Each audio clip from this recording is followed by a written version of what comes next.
அரசாங்கம் பினாமி அரசாங்கம் சொன்னார். பினாமி அரசாங்கமே இல்லம்மா, இது சின்னம்மா கண்ட்ரோல்ல நடக்கிற அரசாங்கம் தான். தினகரனுடைய கண்ட்ரோலில் மேற்பார்வையில் நடத்துகிற அரசு தான். பினாமியே கிடையாது, அவங்க தான் நடத்துறாங்க. பகிரங்கமாக நான் சொல்கிறேன்.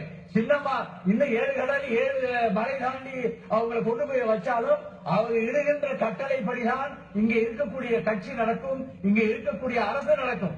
இது மாறுபட்ட கருத்து இல்லை. தினகரன் அவர்களுடைய மேற்பார்வையில் தான் இந்த அரசு நடக்கும். அது எந்த விதமான மாறுபட்ட கருத்தும் இல்லை. இது பினாமி அல்ல. இது புரட்சி தலைவி அம்மா அவர்கள் ஏற்படுத்தியப்பட்ட அரசு, அவர்களால் நடத்தப்படுகின்ற அரசு.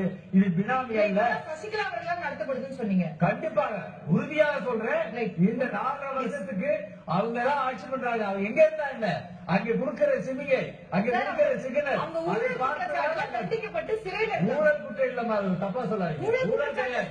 டிஸ்ப்ரொபோர்ஷனேட் ப்ராப்பர்ட்டிஸ் முன்னாள் முதல்வருடைய டிஸ்ப்ரொபோர்ஷனேட் ப்ராப்பர்ட்டி, அவ்வளவுதான். அது ஊழலே கிடையாது. எந்த சட்டத்தின் கீழ் அது சட்டம், அதனால அந்த சட்டத்துல வைக்கலாம். பட் ஊழல் பண்ணாலே ஊழல் தடுப்பு 1,80,00,000 ஊழல் பண்ணாங்கன்னு சொல்லிட்டு சிபிஐ கேஸ் போட்டிருக்கு. அது மாதிரி இது ஊழல் பண்ணல.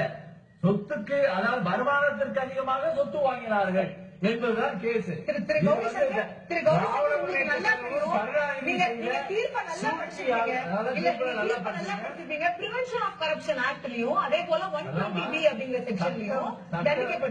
தனித்தாய் சட்டம் இல்லாதனால அந்த சட்டம்